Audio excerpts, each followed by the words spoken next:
Good afternoon. Good afternoon. My name is Roger Scott. I'm a teacher at San Francisco City College and a proud resident of this great, diverse city of increasing contradictions. I'm also on the executive board of the American Federation of Teachers Local 2121 at City College. And by the way, City College will survive because it's a great institution of the people. Many of the people in this room have been strong supporters, and we appreciate it. Obviously, this is a complex issue, and I'm skeptical of certainty, but I'm single-minded enough to support the legislation of Supervisor Campos.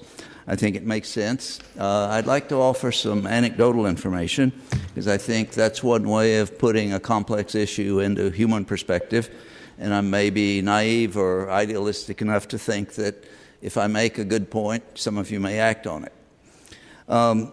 When my wife and I left the Mission District and were fortunate enough to buy a home in San Francisco in Hayes Valley, we'd been there 10 years, and it's a two-bedroom apartment, very comfortable, well-lighted, etc.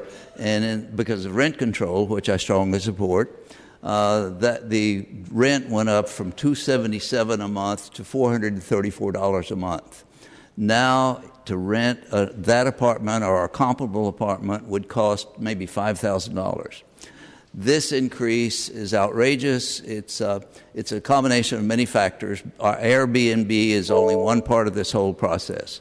But I would urge you to, in your deliberation, to come up with a solution that is as good as what the people would come up with if this issue has to go to a ballot.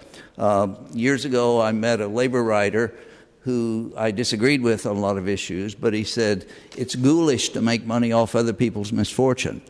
And all the people in this city, not the good people here today who need the money from their rentals, their housing rentals. Thank you very much. Quentin Mickey, you're up.